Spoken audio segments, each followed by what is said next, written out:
Доброго времени суток, друзья! Вы на канале Дивный творческий мир, а я сегодня буду делать панно на спиле дерева из сухоцветов и природных материалов. Давайте приступать.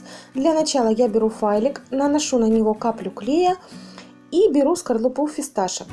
Из нее я буду делать цветы. Я их уже делала неоднократно, на канале есть видео, где я делаю вазу, рамку для фото и делаю такие же точно цветочки, можете посмотреть.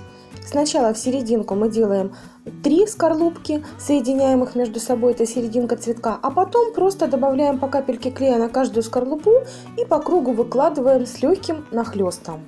И получается цветочек. Если вы хотите, чтобы цветочек потом очень хорошо отклеился от файла, файл нужно смазать очень хорошо любым жирным кремом.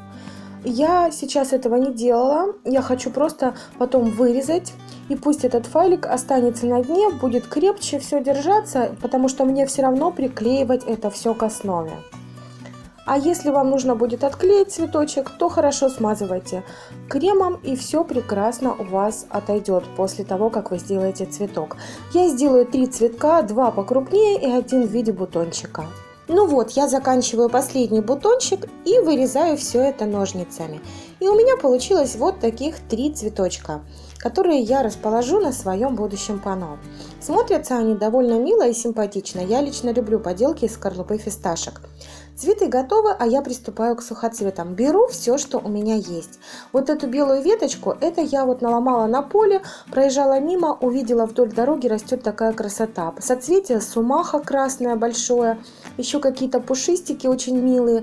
Для того, чтобы они не рассыпались, я беру лак для волос и хорошенько их сбрызгиваю сверху. Тогда они у вас никогда не разлетятся и не распустятся. И их смело можно использовать в работах своих. Еще вдоль дороги нарвала пучок пшеницы. Как правило, когда ее везут, после сбора урожая обязательно теряют, а она потом всходит. И, конечно же, я не удержалась, нарвала себе пучок, и тоже для каких-нибудь работ я его использую, но уже не сегодня. Соцветие сумаха я разбираю на детали.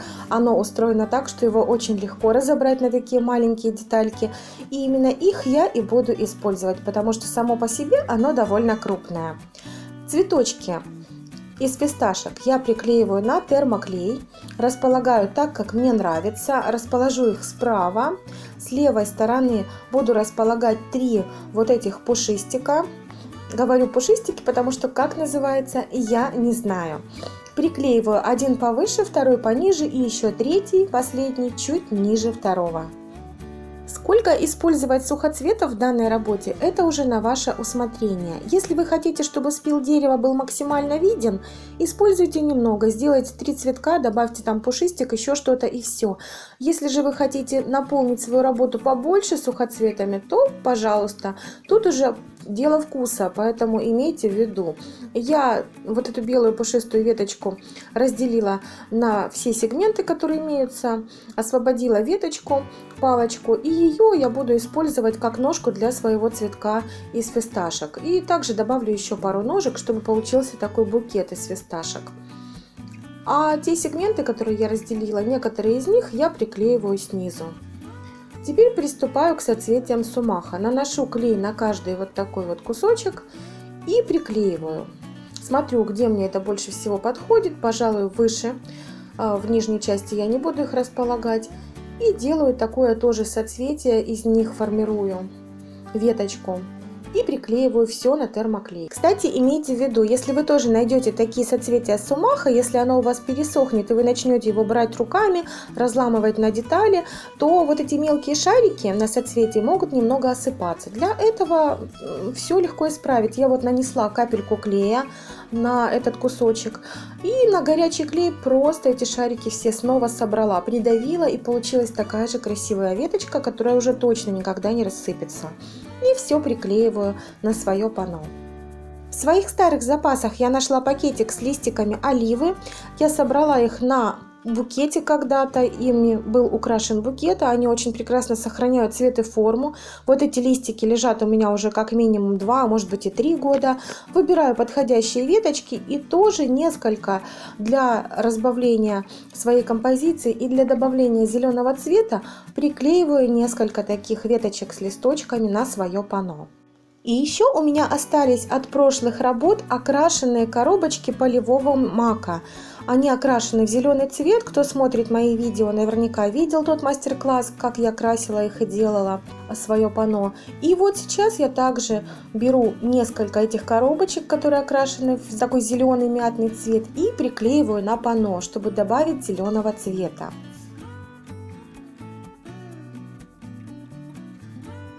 Я думаю, всего уже достаточно, но в завершение приклею еще вот такую пушистую, милую веточку. Я даже не знаю, что это за растение, оно тоже было когда-то у меня в букете, я все это разобрала и сохранила. И я беру эту веточку и просто приклеиваю слева под вот этими пушистиками. И получается, веточка даже не находится на панно, она находится с краю. И вот эти милые, тоненькие такие тростиночки, они просто вот выглядывают и придают такой нежности и легкости моему панно. А теперь беру кусочек джута, делаю из него петельку и приклеиваю эту петельку с обратной стороны. Лучше приклеить на суперклей моментальный, секундный, но у меня он закончился, поэтому приклеиваю на термоклей, чтобы вам все показать. А еще лучше прикрутить сзади металлическую петлю. Вот такое панно на спиле дерева из самых простых материалов у меня сегодня получилось. Надеюсь, вам пригодится этот мастер-класс, и вы поймете, что сухоцветы можно добыть буквально везде. Поэтому творите, занимайтесь творчеством, а на сегодня я с вами прощаюсь. Всего вам самого доброго и, как всегда, творческих успехов и побольше рукоделия в вашей жизни.